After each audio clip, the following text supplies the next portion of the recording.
Jamaah. Yeah. Oh jamaah. Yeah. Alhamdulillah. Masih dengan tema kita sholat sunnah yang pahalanya tidak main-main. Ya Allah, sampai masih mau ngomong masih dengan sholat kita ya kan. Nah tadi udah belajar bersama dengan guru-guru kita, ada sholat sunnah yang Masya Allah banget, sholat tahajud, sholat witir, dan juga ada sholat duha. Nah sebelum kita lanjut belajar nih, kita mau saksikan dulu ya tayangan yang berikut ini. Ini diduga ODGJ jamaah tapi tetap menjalankan sholat, Masya Allah tabarakallah. Padahal kan udah nggak ada kewajiban orang Ada gila. yang kuat mengangkat beban seberat apapun itu, tapi dia tidak kuat mengangkat sendalnya yang ringan menuju masjid. Masya Allah, Subhanallah. Ustadz Syam berbicara tentang ada yang nggak kuat ngangkat sendalnya menuju masjid. Siap. Ya. Banyak juga nih orang-orang atau saya gitu ya, karena kesibukan gitu ya, waktu zuhur, waktu asar, hobinya mepet-mepet. Wah, 5 menit lagi menuju asar. Wow. Jadi boro-boro mau ngerjain sholat sunnah, orang wajibnya aja juga udah mepet. Padahal sebenarnya bagaimana sih harusnya Ustadz Syam? Mohon tausiahnya. Baik, tabe guru-guruku yang dimuliakan Allah Subhanahu wa taala, jamaah Al-Qur'an surah An-Nisa ayat 56. A'udzu billahi minasy syaithanir rajim.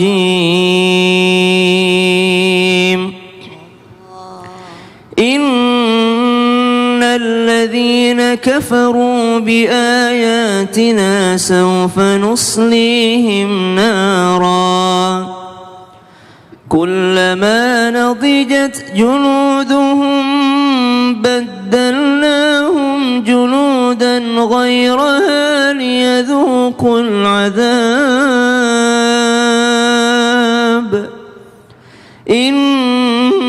Allah kana azizan hakima. Sungguh orang-orang kafir kepada ayat-ayat kami kelak akan kami masukkan ke dalam neraka. Setiap kali kulit mereka hangus, kami ganti dengan kulit yang baru agar mereka merasakan azab. Sungguh Allah Maha Perkasa lagi Maha Bijaksana. Ngeri rasanya mendengarkan ayat-ayat tentang neraka ataupun azabnya Allah Subhanahu wa taala. Namun ternyata ada sholat sunnah selanjutnya yang pahalanya nggak main-main. Kenapa? Karena bisa membebaskan seseorang dari api nerakanya Allah Subhanahu wa taala. Apa itu? Man hafadha, siapa yang menjaga ala 4 rakaatin, atas 4 rakaat sholat sunnah.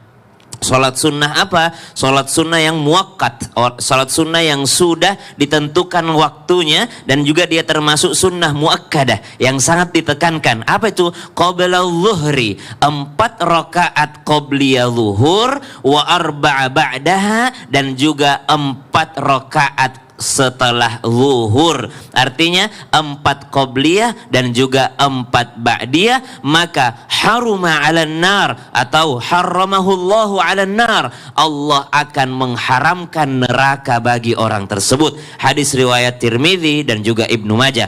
Maka orang ini yang menjaga 4 rakaat sebelum zuhur, 4 rakaat setelah zuhur, dia telah diharamkan neraka baginya. Artinya dia masuk surga tanpa harus mampir dulu ke neraka. Setelah kita mendengarkan tadi penjelasan tentang sholat duha. Sholat duha itu kapan waktunya? Setelah terbit matahari naik 4,5 derajat matahari atau 1 tombak. 4,5 derajat itu berapa? 1 derajat kurang lebih 4 menit. Berarti kali 4,5 berarti 18 menit. 18 menit setelah terbit matahari sholat duha. Sampai kapan sholat duha? Sampai nanti masuk waktu kita akan melaksanakan sholat qobliyah zuhur. Berarti orang yang melaksanakan qobliyah zuhur 4 rakaat jelas-jelas menjadi orang yang menjaga sholat 5 waktunya. Hari ini kita bahas tentang sholat daripada sholat-sholat sunnah. Kenapa tidak membahas tentang sholat wajib? Sholat wajib itu lebih penting.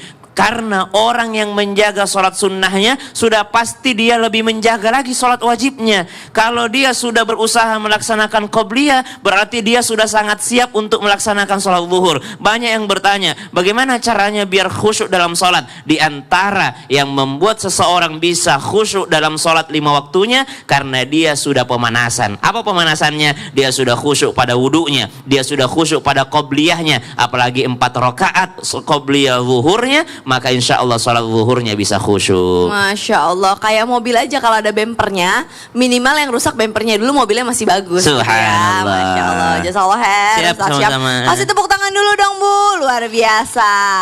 Jamaah, pengen bertanya nggak sama guru-guru kita?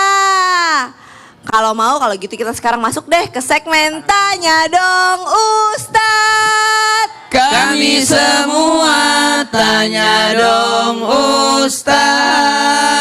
Jamaah di studio yang mau bertanya, coba angkat tangannya yang tinggi. Ayo yang tinggi, ini kayaknya yang paling semangat. Saya kasih kesempatan pertama deh, silahkan. Mohon izin berdiri. Assalamualaikum warahmatullahi wabarakatuh. Waalaikumsalam warahmatullahi wabarakatuh. Perkenalkan diri saya, nama saya Minar dari Majelis Taklim Al-Jihad, Taman Wisma Asri, Bekasi Utara, Jawa Barat. Ya Allah. Pertanyaannya Bu? Ya, baik. Setelah kami mendengarkan tausiah dari para ustadz, kami ingin menanyakan, memang benar ada sholat sunnah yang kebaikannya lebih dari seisi dunia. Dan kebaikan itu sebesar apa sih Pak Ustadz Maulana? Nah, terus sholatnya tuh sholat sunnah yang apa?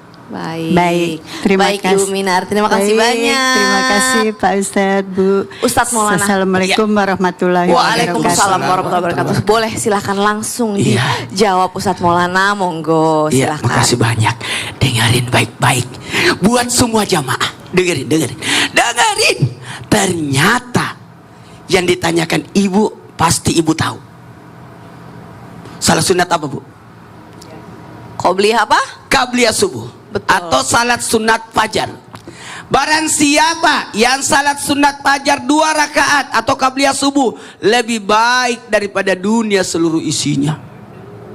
Wah, sebesar bagaimana kebaikan orang yang terkaya adalah orang yang bisa melaksanakan salat sunat 2 rakaat sebelum subuh. Kapan dilakukannya? Ketika sudah masuk waktu subuh. Jadi ketika sudah masuk waktu subuh, azan subuh kan? Setelah azan subuh, laksanakan 2 rakaat salat sunat sebelum melaksanakan salat fardu. Ingat ya, ini nih, sebelum subuh, sesudah maghrib, itu jangan pernah tinggalkan itu. Wah, apa Bu? Sebelum subuh, sesudah maghrib tadi itu sesam, sebelum dan sesudah duhur. Itu sangat penting, sangat besar pahalanya.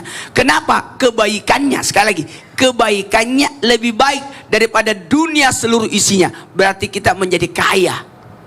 Bagaimana cara melaksanakannya? 2 rakaat. Apa bacaannya? Niatnya, saya berniat salat sunat subuh 2 rakaat karena Allah. Salli sunnatan qabliyah subuh raka'ataini mustaqbilal kiblati ada'at lillahi ta'ala. Dan bacaannya, rakaat pertama ada yang dibaca adalah setelah Al-Fatihah, yakni qul ya ayyuhal kafirun. Rakaat kedua qul huwallahu ahad. Masya Allah, jazakallah khair Ustadz Maulana. Kasih tepuk tangan dulu dong Bu, biar semangat. Sekarang siapa lagi nih jamaah yang mau bertanya? Coba angkat tangan. Coba, wah sebelah sini cepat banget bertanyanya ya. Oke, silahkan Ibu. Maaf tangan kiri, maaf. Oke, silahkan. Terima kasih. Bismillahirrahmanirrahim. Assalamualaikum warahmatullahi wabarakatuh. Waalaikumsalam warahmatullahi wabarakatuh. Pak Ustadz, saya mau bertanya. Ini masalah perumahan Pak Ustadz. Kenapa rumah makin harganya tinggi banget? Ibu salah nanya. Ini bukan. Silakan. Pak Ustadz, jadi gimana nih? Oke. Ya, masalahnya begini Pak Ustadz. Masalah perumahan, saya insya Allah sedikit-sedikit kecil-kecil udah punya. Ini, maaf Ustadz, nama saya Siti Mariam. Oke, dengan Ibu Siti Mariam. Ya, silakan Ibu. Pengen perumahan untuk di surga Pak Ustadz. Oh, Ibu Mariam ini pengen nanya gimana caranya supaya punya rumah di surga. Untuk di surga, apakah hanya berbuat amal baik saja untuk mencukupin punya perumahan di surga? Baik. Terima kasih.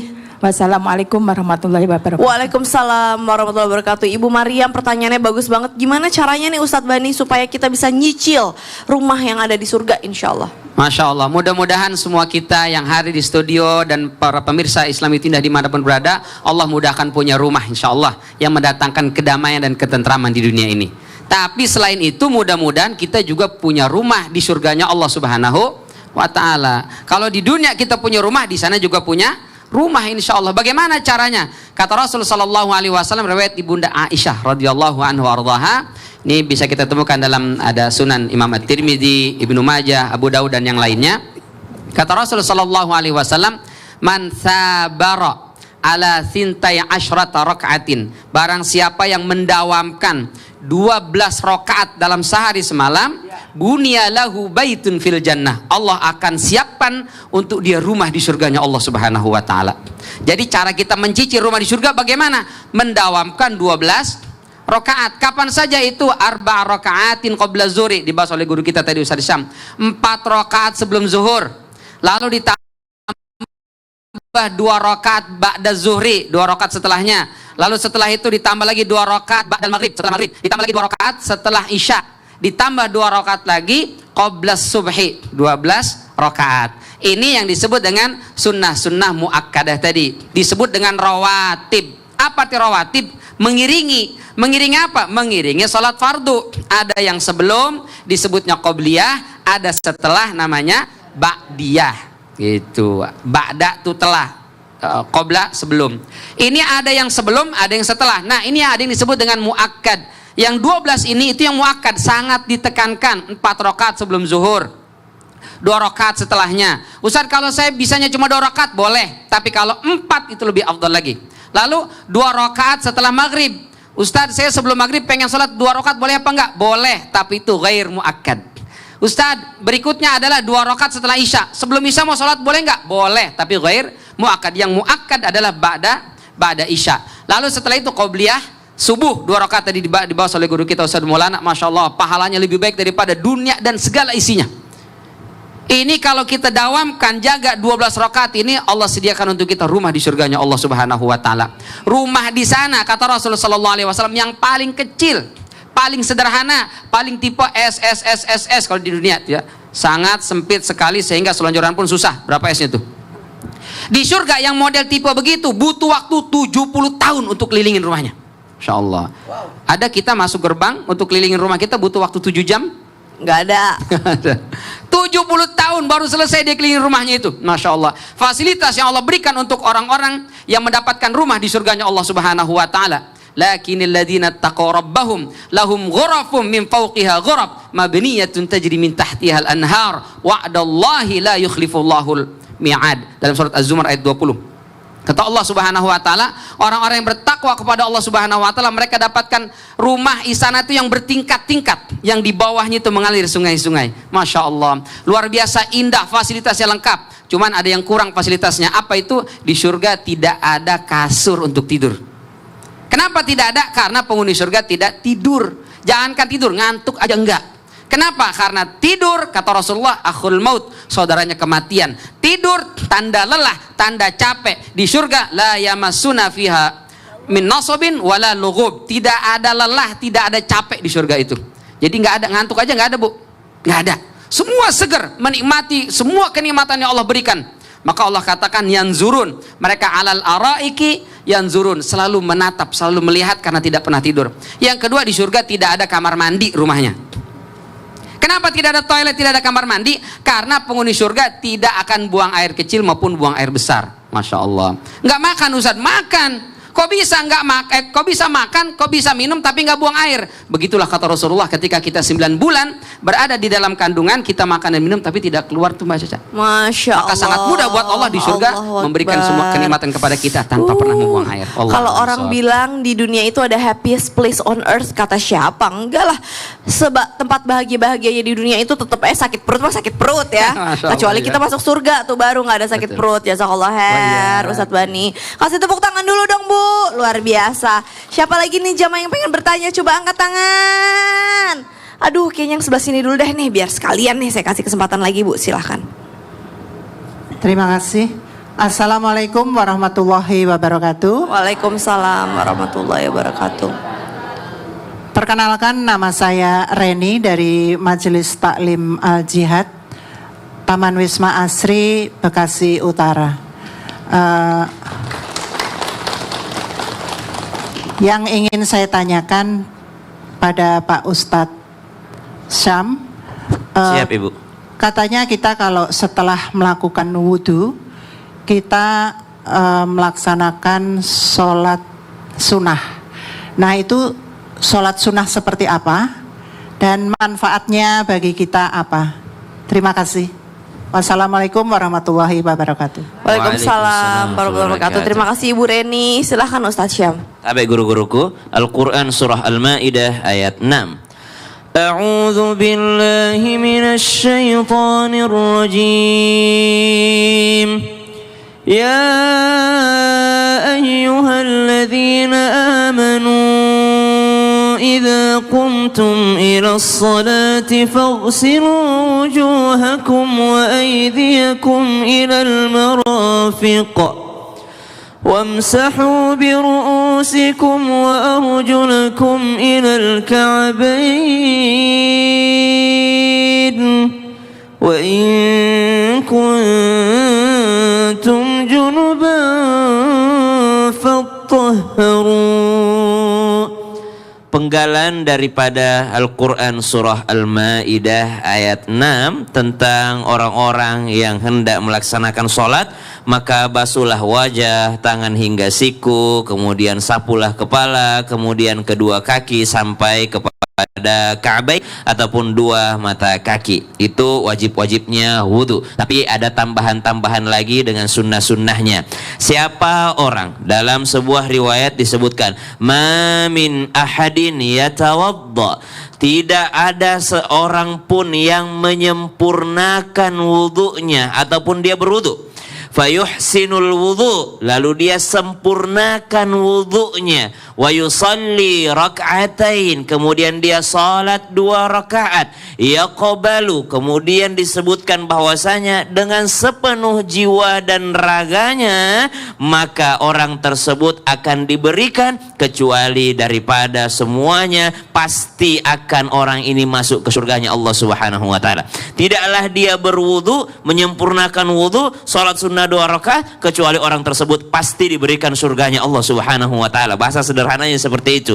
Nah, mari kita bedah sedikit demi sedikit. Ma min ahadin, tidaklah seseorang ia tawaddo, berwudu. Berwudu itu yang mana? Yang tadi dalam ayat itu. Apa dalam ayat ini? Wajah, tangan sampai siku, kepala, kemudian kaki sampai mata kaki. Ustadz, mana telinga? Ustadz, mana kumur-kumur? Ustadz, mana ini? Mana istinsyak, masukkan ke hidung? Nah, itu yang disebut menyempurnakan wudu. Hadisnya mengatakan berwudu kemudian menyempurnakan wudu. Mana itu menyempurnakan wudu? Menyempurnakan wudu adalah orang yang berwudu mengikuti sunnah dan meninggalkan yang makruh. Mana makruhnya wudu? Makruhnya wudu salah satunya membelakangi kiblat. Makruhnya wudu salah satunya membuang-buang air. Ibu tahu nggak berwudu itu 3 kali sunnah ya Bu ya? Basuh wajah 3 kali sunnah. Tapi kalau 4 kali sudah makruh namanya. Kenapa? Berlebih-lebihan menggunakan air. Dalam Islam tidak boleh kita mubadzir buang-buang air tuh. Maka kemudian disebutkan mana lagi menyempurnakan wudhu? Semua sunnah-sunnahnya diambil. Nabi menghirup ke hidungnya disebut istinsyak, dia juga melakukannya. Nabi menggosok-gosok telinganya walaupun tidak masuk dalam ayat tentang wudhu tadi, dia melaksanakan karena ingin seperti Nabi. Mana lagi sunnah wudhu? Setelah berwudhu dia berdoa lalu tersenyum. Nabi itu kalau habis wudhu tersenyum. Ada orang habis berwudhu merengut, seakan penuh beban wudhunya, tersenyum Bu. Kan dosa kita diampuni sebagaimana air yang jatuh. Setelah itu kita sholat sunnah 2 rakaat, maka pasti akan diberikan surga sebagaimana amalannya Sayyidina Bilal bin Rabah radhiyallahu anhu warḍah. Mana syaratnya sholat sunnah wudhu? Syaratnya sholat sunnah wudhu adalah selama air itu masih ada. Jadi kalau habis wudhu udah kering, udah nggak masuk sholat sunnah wudhu itu. Baik. Jadi jangan tunggu kering dan jangan dilap. Jangan dilap. Ada orang habis berwudu ambil handuk. Oh. Kecuali kedinginan banget, kalau lagi winter nggak apa-apa lah ya. Kalau winter dingin banget di luar negeri. Itu waktu saya di Hong Kong. Iya. Nggak apa-apa kan kalau siap, gitu kan? siap. Tapi sebaiknya jangan. Baik, Karena sholat sunnah wudu itu syaratnya adalah ketika air itu masih mengalir. Baik, jazakallah khair Ustadz Syam. Kasih tepuk tangan dulu dong Bu. Nah ini ada ibu-ibu yang masih mau bertanya atau enggak ini. Tapi kayaknya waktu kita udah habis nih, ya kan? Ya kan Ustadz? Ya kan? Hah? Ibu mau ngapain? Mau ngapain? Kak Caca, Ya. saya juga pengen nanya dong. Mau nanya apa? Tapi ini waktunya udah habis. Ibu mau nanya apa coba? Boleh, jangan kasih. Oh, kasih aja, kasih. Oke, silakan, Ibu mau nanya apa? Assalamualaikum Pak Ustadz. Dengan ibu siapa? Kami Ibu Masni, panggilannya Asni Ibu dari mana? Aswi. Oke. Dari Majelis Talim Anapisa. Oke. Pertanyaannya apa, Ibu? Dari Tambun Selatan. Pertanyaannya, saya melakukan sholat sunat. Dosa sekecil apapun yang akan diampuni oleh Allah Subhanahu Wa Taala, dan dosa sholat sunat yang mana Pak Oh, Ustadz? sholat sunnah yang bisa menghilangkan dosa-dosa kecil gitu Gini. ya? Apa itu, Ustaz? Salat sunnah yang bisa menghapuskan, menghanguskan semua dosa-dosa. Setelah yang satu ini kita bahas ya. Jamaah, alhamdulillah. Mohon maaf ya Bu. Kirain Ustaz mau jawab salah.